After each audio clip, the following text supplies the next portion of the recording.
Welcome to the Unfuck Your Fitness podcast. I am your host, Christy Castillo, and I'm here to give you real talk and cut the BS so you can actually enjoy building a body you love.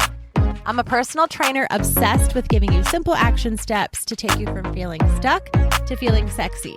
Let's go.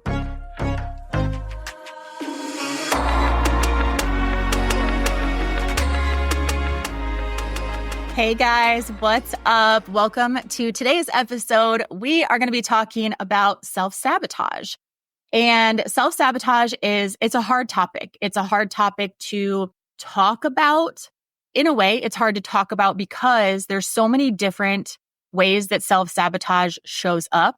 And there's so many different ways that it not only shows up and presents itself, but the root of where it came from is so different for everyone. So it's a really hard topic to explain, to grasp, but I'm going to do my best. I've talked about it before in previous episodes. So if you resonate with this episode and you're like, yep, that is me, go back, search for my previous podcast episodes about self-sabotage, because every time I talk about something, obviously I've learned and grown, and it's going to be in a different way. I'm going to approach it in a different way. So you'll learn something from previous episodes about this topic, even though it's me talking about it, it's going to be different. So it's not going to be conflicting necessarily. It's just going to be different, a little more thorough, maybe more so about tips on one episode and one more so about diving deeper into what it is and where it came from. So just trust me, go listen. But this is a really intense, deep, different, complicated topic, but I'm going to unfuck it for you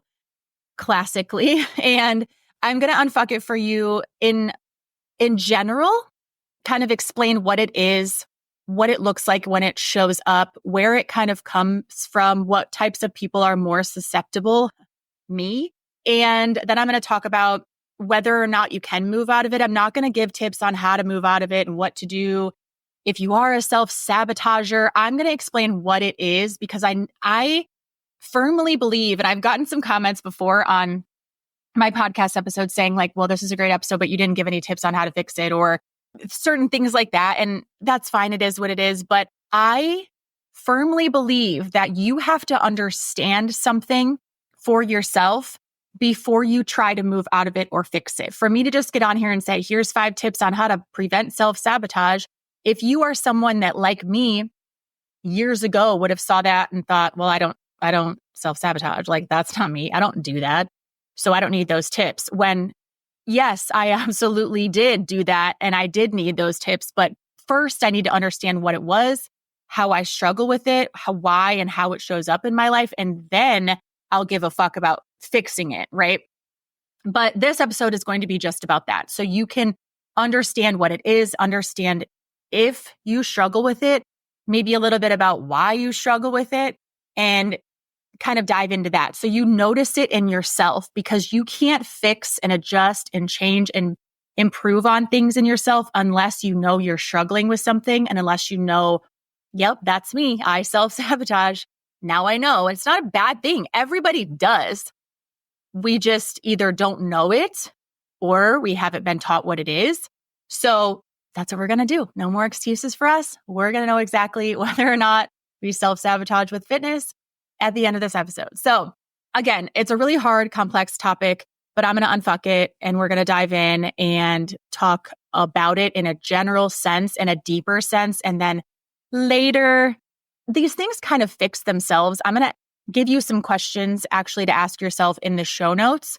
And I'll talk about that a little bit, but go to the show notes and look at these questions that you can ask yourself to figure out if you really do self-sabotage, and then going deeper into why, where it came from. And it kind of fixes, quote unquote, fixes itself once you understand it more. But just like with anything else, you have to have a foundation and you have to understand it. You have to understand self-sabotage as it refers to you, as it affects you. It doesn't matter how self-sabotage affects other people if you're trying to fix it for yourself. So let's try to listen to this. I encourage you to try to listen to this and relate it to yourself. So as I was writing down my own thoughts, and then I went to the internet and Googled self-sabotage to just kind of see what's out there, of course, and, see what I relate to and see what people are saying and thinking. It's a little conflicting. So some say that self-sabotage is intentional, and some say that it's unintentional. So holding yourself back unintentionally or holding yourself back intentionally.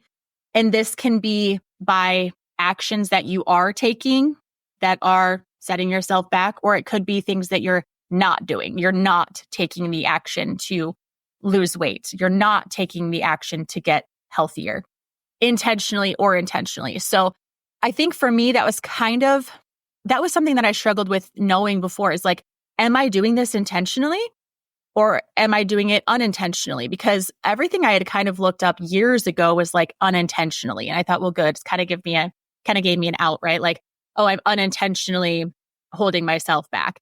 And then it's like, no, now it's intentional. And I agree with both. Sometimes we don't know and we just don't think about it enough and we don't care. We're just like, yeah, I'm not doing that. I don't want to think about it. Sometimes I believe that it is firmly intentional. We're like, no, I'm not ready to do that yet. And so it's intentional. But either way, depending on what you read and kind of take that for yourself, I think it can be both. And I think it is both. So that's what it is. You are hindering your progress, your own progress, either intentionally at times or unintentionally at times by taking certain actions or not taking any action. But either way, it's when you hinder your own progress. I think we can all admit, if not, you're a liar to yourself.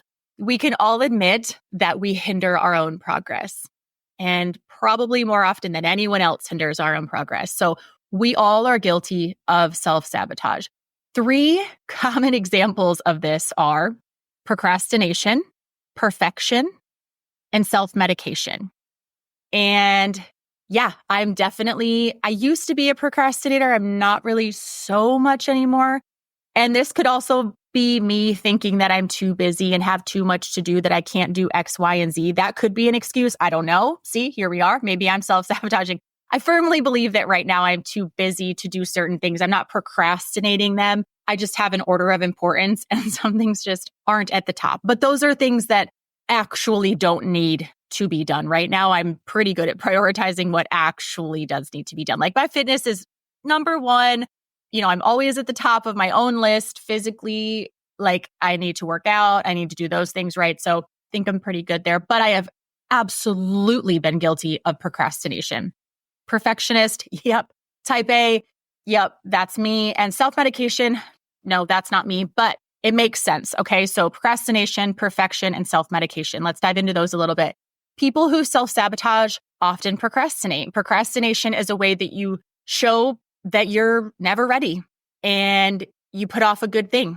That's me, right? I have to pay my bills. I have to do the laundry. I have to do client check-ins. I have to go work out. I do procrastinate my workouts sometimes, actually. I'm like, I'm going to work out at 10 o'clock, or I'm going to work out at 7 o'clock, or I'm going to work out at 4 o'clock. And I'm always 2 hours after that.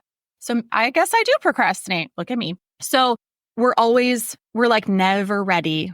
We never want to. We're always putting it off. I'll do that later. I'll do that later for whatever reason, right?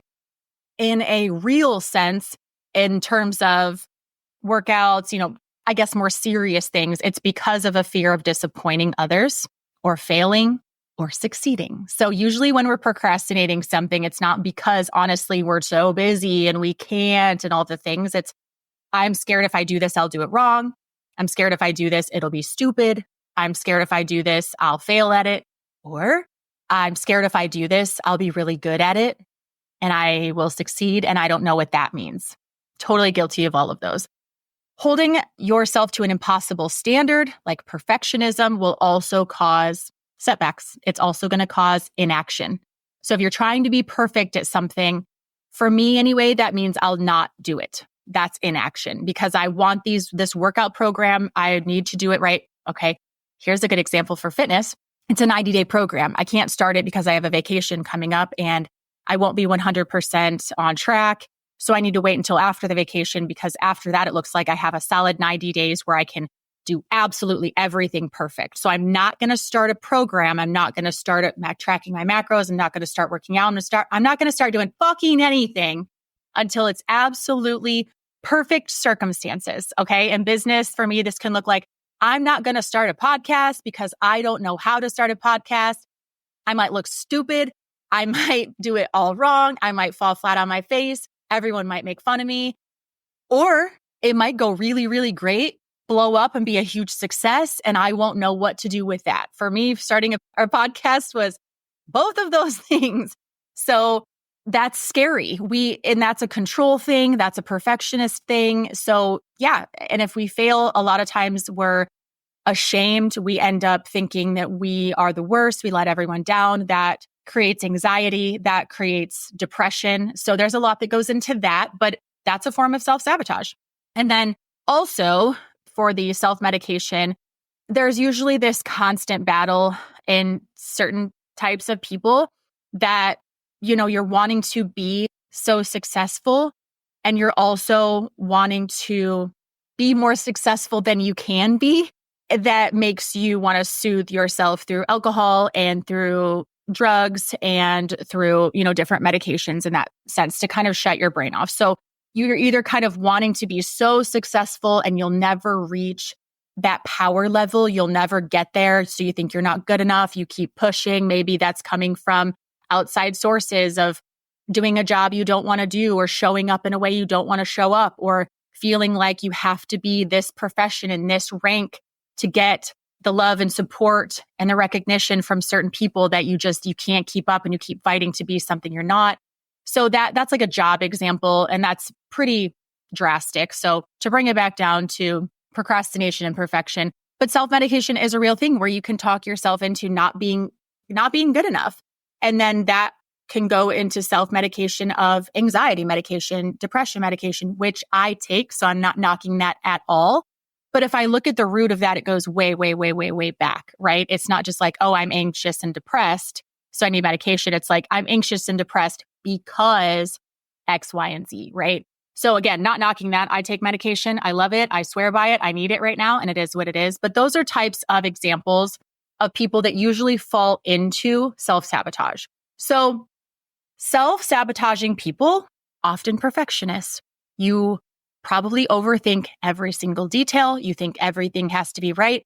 I know this because that was me. And I'm talking about fitness journey. Again, going back to that example of I'm not going to start this program because I don't have 60 days or 90 days that I can absolutely dedicate to perfect, right? The 75 hard. You can only do that at certain times because you have to be on for 75 days. And that was a very common thing. Like, I want to do one-on-one coaching with you. I want to start Fit Club. Back in the day, it was Beachbody. I want to start this Beachbody program, but I can't start it until April. I can't start it until June. I can't start it until August because I don't have 90 days where I can, be perfect, be absolutely excellent, spot on, not fuck up everything. I want to do every single thing perfect. And if I don't, I feel like I failed. I feel like I'm not good enough again. I failed again. I'm not good enough again. So why start? And then that's inaction. Or you take the wrong kind of action and you're all screwed up, right?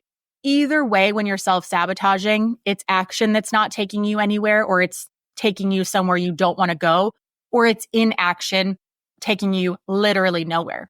So that is the definition, the reason behind self-sabotage.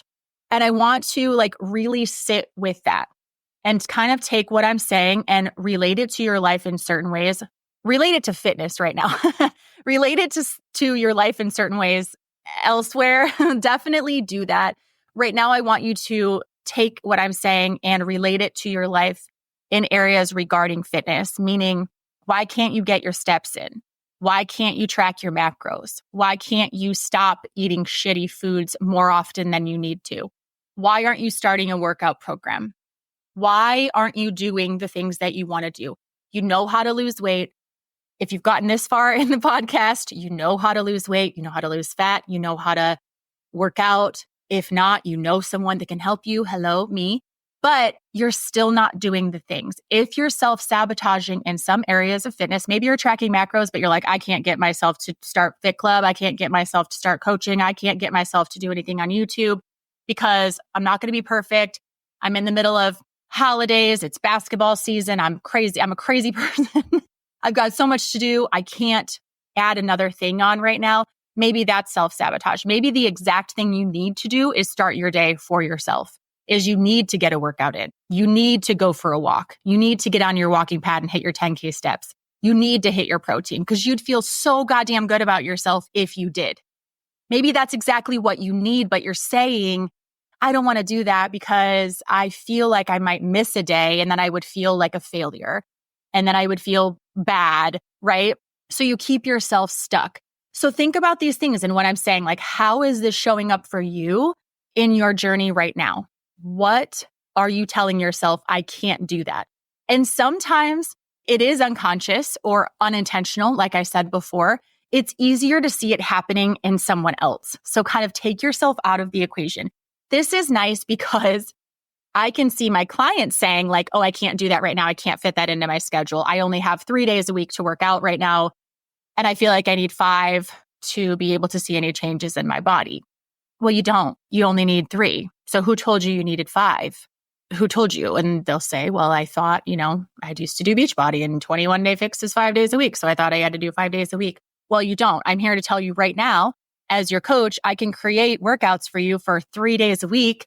You can get those in. You can just, hit your 10,000 steps or whatever you need to do the other days. You can still go to that yoga class. You can still go to, certain things with your friends. But you can absolutely see progress working out 3 days a week, lifting 3 days a week, hitting your macros 5 days a week. That's better than not doing anything, right? So I can see it. It's like when a friend says they can't do something or they're like, I can't apply for that job. I'm not good enough for that job. I don't have what it takes to do that. And you're like, are you kidding? Best friend, you are the coolest person I know. Like, you're so smart. You're so talented. You're so qualified. What do you mean? But you can't see it in yourself. It's like also if someone were to say to me that they want to eat healthier, they want to eat like better quality food, but then they hit up a fast food chain every day. And I'm thinking it's like they're saying that, not even realizing like, oh, I want to eat better quality foods. I want to eat better. I want to do better, but I just can't meal prep. So I have to go to McDonald's every single day for lunch. And if someone were to say that to you, you would be like, that makes no goddamn sense. What do you mean? Or someone saying, I know I should go to the gym today, but instead I'm going to just go straight home and drink. I don't know. Like it's hard because you can see it from other people. You see it from the outside. But when you're in the midst of that, sometimes you can't see it. It was like me in the podcast. I really wanted to start a podcast. I really wanted to get myself, I love to talk and articulate things. I love to just say things how they are. It's a God-given talent. Some probably hate it of mine. I wanted to do that, but I thought I can't do that. I am not like these other people that have a podcast. Are you kidding? I genuinely thought that. Sometimes I still do. And I had my friend Emily, who now is my podcast editor, telling me, no, you should do that. You're really good at it. A lot of people were like, you should have a podcast. We like to listen to you coaching us. You should say that on a podcast. And I was scared that people, like I said, would judge me, wouldn't like me. And I was also scared that I would be really good at it and I would be successful. And both of those things have happened. And here I am, right? I had to work through that. So there's different ways that you can see it in someone else saying, hey, I can't apply for that job. And you're like, yes, I can. People saying I should really eat healthier. And then they're not taking the time to go just stop at a gas station and get some healthy snacks or stop at a grocery store and grab some healthy snacks instead of going and grabbing a burger. It's almost as fast to walk into a grocery store and go grab some hummus and some turkey and some carrots. I don't know. That's very random. Than it is to go into a McDonald's and order fast food. So there's different ways where you're like, no, you don't have to go out to eat and get fast food every single day. What do you mean?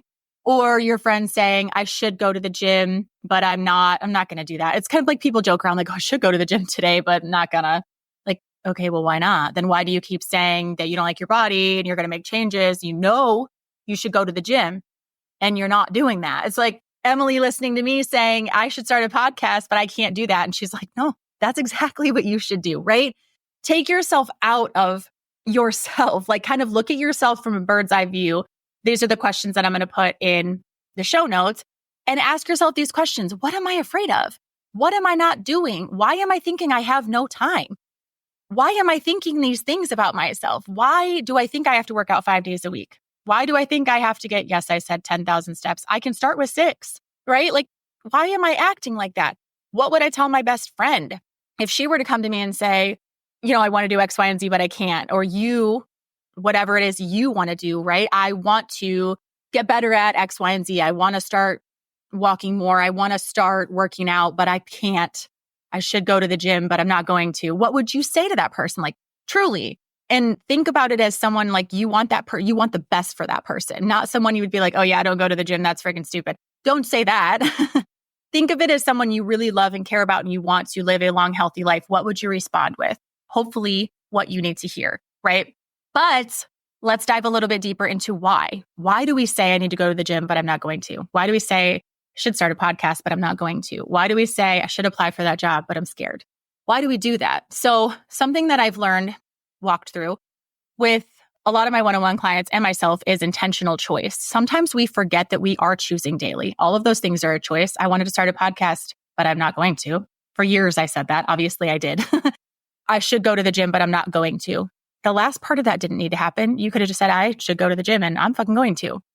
We are choosing something every single day, and it's intentional.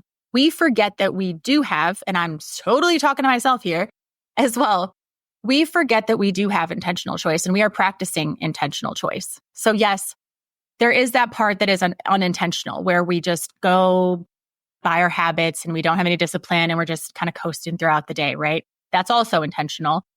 But when you notice, I should do this, I'm not going to. I want to do this, I'm scared. I want to do X, but I can't because why? That's a choice. This can be even more frustrating though. I remember for me when I learned that, like, let's take the podcast, for example. I never really had a problem. Like if I wanted to track macros, I was going to do it. Fitness for me was always like, I can do it. I'm in control. Like that's fine. I'll figure it out. Everything's figure outable as far as fitness for me. I had a coach and they told me what was going to happen to my body and how I'm going to do it. I'm going to have macros and I'm going to do these workouts. And I fucking did that. Not a big deal. For the podcast example, why do I feel like I'm not good enough? Why do I feel like I have imposter syndrome? What's the worst that's going to happen, right? Why am I feeling like I really want to do this? I would freaking love to have a podcast, but I'm not going to. I'm scared. I was so scared. I'm intentionally choosing not to do it, but then I'm pissed off that other people are starting podcasts. And I'm like, how does that person have a podcast? Why are they so confident in themselves? And I'm over here not. Like, that's frustrating to be like, I know I should go to the gym and I'm not going. I know I should eat more protein and I keep eating Oreos. What is my fucking problem? I know that's annoying to know. Why am I keeping myself stuck? Like, why would I do that, right? The truth is that because your brain is trying to keep you safe. Your body is used to what you're doing. It's used to comfortable. It likes comfortable. We're safe here. We're safe overweight. We've always been overweight. My mom didn't say this, but my parents always said, you're going to be overweight. You're big boned, right? Runs in the family. Like, it is what it is. You've always been the big friend in school. You were the bigger friend in college. This is what it is. You're not athletic. You're not skinny. You're not strong, right? Maybe you've heard all of these things your whole life. You don't go to the gym. You've literally never been to the gym and you're 40 years old. Like, you're not a gym goer. You tell yourself these things. You're not a podcaster, Christy. You live in a tiny town. You're a wife and a mom. Like, you're not a podcaster. That's crazy. In reality, obviously I am a podcaster. And if you start going to the gym, you're a gym goer, right? And if you lose weight and you lose fat and you get strong, then you're not always going to be overweight. That's not the ending of your story. That's not just genetics. You're not just big boned, right? Like, you get to intentionally decide, is this what I want for myself? Is that true? This person called me this. This person said this. I said, you're not good enough to myself. I said that, or I made myself feel like this, or someone else made myself feel like this. But is that true? No. Like, what's the worst that could happen if I start a podcast and people make fun of me? I'll cancel it. I don't know. It's not that big of a deal, right? What happens if people love me and I make all these new friends and I get all these new clients? What am I going to do then? I don't know, but I'll figure it out. I'll figure it out what they need me to teach them and I'll teach them. I'll figure it out. That's where it came from. What if I go to the gym and people laugh at me because I don't know what I'm doing? Oh, well, I don't know. Like they're going to forget about it the second they leave anyways. And those people had a first day at that gym where they didn't know. What's the worst that could happen? Somebody laughs at you? Big deal. What's the worst that could happen? You work out 3 days a week and you see slower results than if you would have worked out 5, but more results than if you didn't fucking start the program at all? What's the worst that can happen, right? Like the moral of the story is you can change. You have to be willing to change. You have to be willing to change physically, the way you do things and the way that you see things and the way that you think about things. And the other truth is that it takes a long time to do this. You have to get used to the beginning part of this where, yes, I'm a perfectionist. Yes, I procrastinate. Yes, I have these tendencies to want to be perfect and to not want to fail. And I'm anxious about those things. And if I fail, it makes me feel like shit. And I do feel depressed. Yes, all of those things are true. All of those things are true. And they're not bad. That's not a bad thing. I can notice those things. I can change the way I view those things and I can do some shit anyways. Yeah, I probably am going to mess up.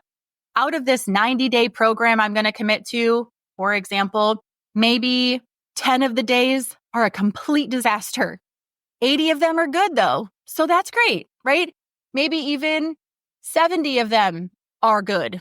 And the other 20 suck. That's still more. That's still more.